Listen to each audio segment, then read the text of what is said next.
გურჯაანის მუნიციპალიტეტის მერი სოციალური სამსახური მოსახლეობას მედიკამენტებითა და ოპერაციების თანადაფინანსებით ეხმარება.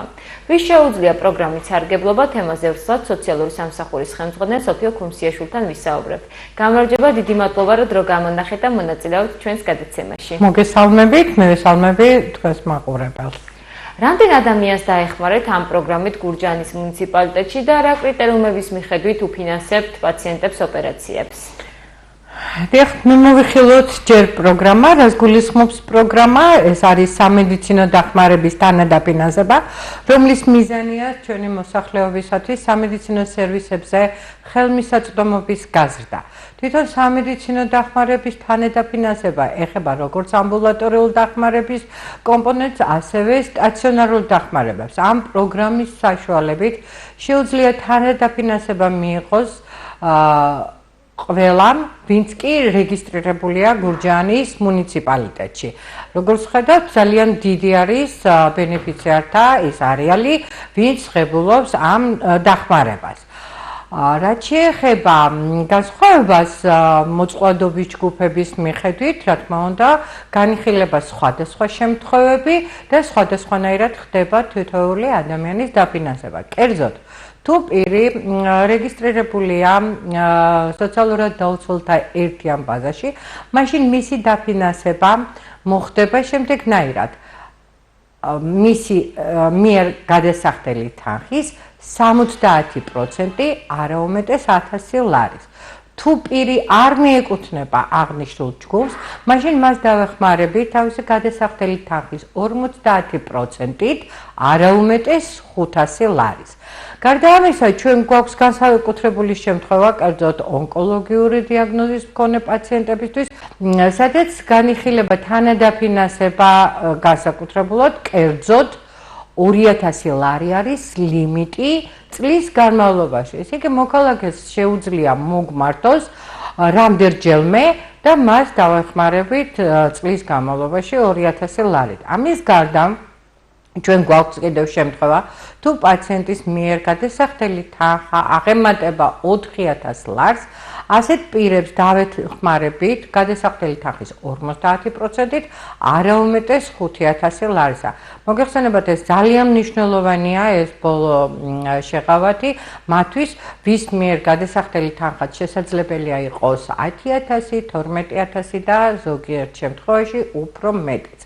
წელს მიმდინარე წელს დავეხმარეთ 1500-ზე მეტ მოქალაქეს და ჯამში დახმარების ოდენობამ მიაღწია თითქმის 1 მილიონ ლარს. უფრო ზუსტად, უკვე 10 თვის განმავლობაში ჩვენ დავეხმარეთ 1546 კაცს, საერთო ჯამით 943500 ლარის ოდენობით.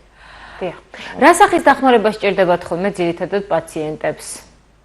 ძირითადად უფრო მეტად ეს არის გამოკვლევები, კერძოდ მაღალტექნოლოგიური გამოკვლევები, კომპიუტერული ტომოგრაფია და ასე შემდეგ. კომპიუტერული ტომოგრაფია, მაგნიტურეზონანსული გამოკვლევა, ასევე მორფოლოგიური და ჰისტოქიმიური გამოკვლევები ძალიან გამრავალ და სხვათა შორის მოიმატა საერთო ჯამში გენეტიკურმა ანალიზმა, რომელიც საკმაოდ ძვირადღირებულია და სწორედ აი აქ ვერთვებით ჩვენ და სწორედ აი ამ გამოკვლევების თანადაფინანსებას ვახორციელებთ.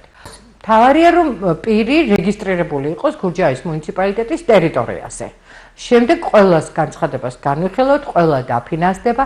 ოღონდ უმრავლეს შემთხვევაში გარდა ონკოლოგიური დაავადებისა ჩვენ ვახორციელებთ თანადაფინანსებას წელიწადში ერთხელ. რაც შეეხება მედიკამენტების თანადაფინანსებას? დიახ, ერთ-ერთი პროგრამა არის სწორედ მედიკამენტების მკურნალობისათვის საჭირო მედიკამენტების თანადაფინანსება, ან საანალიზო ტექნიკური აღჭურვილობის თანადაფინანსება. ეს გულისხმობს, ჯერ მნიშვნელოვანია, რომ აქაც ვეხმარებით პირს, რომელიც რეგისტრირებულია გურჯაანის მუნიციპალიტეტის ტერიტორიაზე, მაგრამ აუცილებლად უნდა ჰქონდეს ქულა 120.000-მდე. 120.000 ქულის მქონე პირს ვეხმარებით მედიკამენტის ღირებულების 50%-ით, არა უმეტეს 150 ლარის. მიმდინარე წელს აღნიშნული პროგრამით დავეხმარეთ უკვე 833 მოქალაქეს 10 თვის მონაცემებით და ჩვენს მიერ გაღებული თანხა შეადგენს 150.300 ლარს. თქვენ აღნიშნეთ, რომ დაახლოებით 1 მილიონი ლარი დაიხარჯა ოპერაციების თანადაფინანსებაზე, ახლა დგება ბიუჯეტი და მომავალ წელს რა თანხა გაქვთ გათვალისწინებული ამ პროგრამით? დიახ, ჩვენ მუშაობთ, ვითვალისწინებთ ყველა საჭიროებას ჩვენი მოქალაქეების და ვფიქრობთ, რომ ეს თანხა, ისევე როგორც გასული წლების პრაქტიკა გვიჩვენებს, შესაძლოა კვლავაც გაიზარდოს. ჩვენ ვეხმარებით ბავშვებს 0-დან 18 წლამდე ასაკის ბავშვებს და სხვათა შორის ცალკე ჯგუფად გვაქვს გამოყოფილი. 0-დან 18 წლის ასაკის ბავშვებს არ ჭირდება არც ქულა, აი სოციალურად დაუცველთა ბაზაში რეგისტრაციაც არ ჭირდება. ასეთ შემთხვევაშიც ვეხმარებით ისე 50%-ით, არა უმეტეს 500 ლარის და მხოლოდ საქართველოს ტერიტორიაზე საზღვარგარეთ მკურნალობას ჩვენ არ ვაფინანსებთ. და ბოლოს რომ შევაჯამოთ ჩვენი საუბარი, რატომ არის მნიშვნელოვანი ეს პროგრამა? როგორც აღნიშნეთ, ორივე პროგრამა სწორედ ჯანმრთელობის გაუმჯობესების ხელშეწყობას ემსახურება და თანაც გათვალისწინებულია, რომ ამ სერვისებზე სწორედ გაიზარდოს ფინანსური ხელმისაწვდომობაც.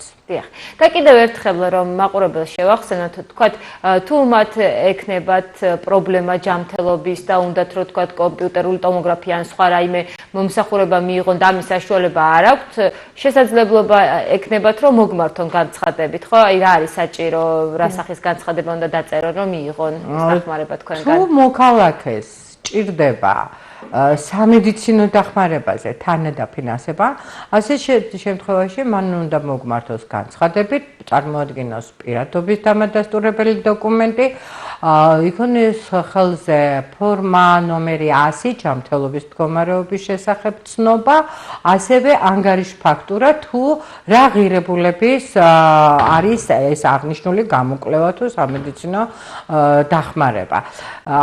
რა თქმა უნდა, ძალიან მნიშვნელოვანია პირმა წარმოადგინოს ცნობა ან შეზღუდული შესაძლებლობის მქონე პირის დამადასტურებელი დოკუმენტი, ან ქულათა რაოდენობა არის თუ არა ის რეგისტრირებული სოციალურად დაუცველთა ერთიან ბაზაში. შეიძლება წარმოსადგენ დოკუმენტებში ჩავთვალოთ აუცილებლად თუ კი ძალადობის მსხვერპლია, ჩვენ ამასაც ვითვალისწინებთ სამედიცინო დახმარებაში, ხოლო არის თუ არა ონკოლოგიური დიაგნოზი, ამას თვითონ ფორმა 100-იც მიუთითებს.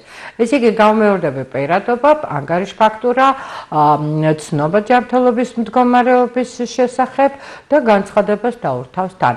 რაც შეეხება მედიკამენტებზე, როგორც აღნიშნეთ, იქ აუცილებელი პირობაა, რომ უნდა იყოს რეგისტრირებული სოციალურად დაუცველთა ერთიან ბაზაში და სწორედ აი ამ ჩვენს მიერ აღნიშნულ დოკუმენტაციას უნდა დაურთოს ეს საბუთიც.